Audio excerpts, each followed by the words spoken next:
আসসালামু আলাইকুম। এটা হচ্ছে মাশরুম। এটা আজকে আমি রান্না করব।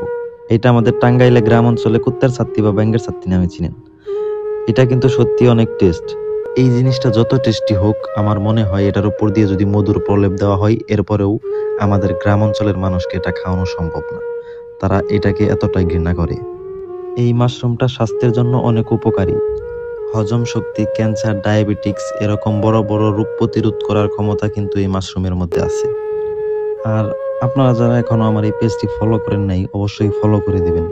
আর ইউটিউব চ্যানেল থেকে দেখে থাকলে অবশ্যই ইউটিউব চ্যানেলটি সাবস্ক্রাইব করবেন। আর আমি যে মাশরুমগুলো গরম পানিতে দিয়েছিলাম, ওইগুলো 5-10 মিনিট সিদ্ধ করার পর আমি ঠান্ডা পানির মধ্যে নামিয়ে নিতেছি, আর ওই পানিগুলো ঝরার জন্য একটা ঝুড়িতে আর কি রেখে দিই।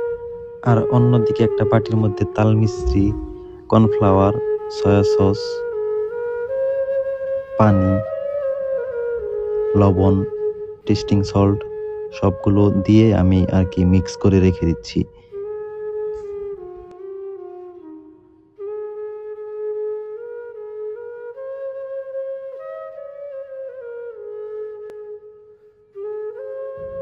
আর কড়াইটা সম্পূর্ণ গরম হওয়ার পর আমি তেল দিয়ে দিচ্ছি। আর পেঁয়াজ, মরিচ, আদা, রসুন এগুলো আমার লাগবে, যার জন্য আমি আগে এগুলো কেটে রাখছিলাম। আর ওই গরম তেলের মধ্যে এগুলো আমি দিয়ে দিচ্ছি। আর অন্যদিকে যে মাশরুমগুলো আমি রাখছিলাম, ওই মাশরুমগুলো এখন আমি এখানে দিয়ে দিব। 5 থেকে 6 মিনিট এটাকে আমি এই তেলের সঙ্গে, গরম তেলের সঙ্গে, আদা রসুনের সঙ্গে এটা ফ্রাই করব।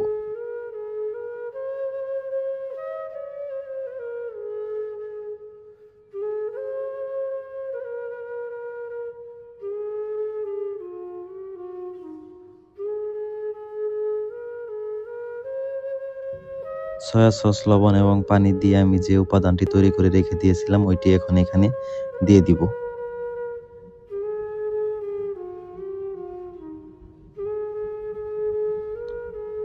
দিয়ে দেওয়ার পর 2 থেকে 3 মিনিট আমি এটাকে ওইগুলোর সাথে মিক্স করব।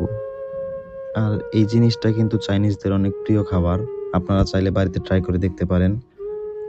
আর যারা যারা এখন আমার ফেসবুক পেজ এবং ইউটিউব চ্যানেলটি সাবস্ক্রাইব করে নেয়, অবশ্যই সাবস্ক্রাইব করবেন। ইউটিউব চ্যানেলে যে নাম দেওয়া আছে, ফেসবুক পেজেও একই নাম দেওয়া আছে। আর এই পেজ থেকে এবং এই ইউটিউব চ্যানেল থেকে প্রতিনিয়ত এই রান্নার ভিডিও আসবে। ভালো লাগলে ফলো দিয়ে রাখুন। ধন্যবাদ।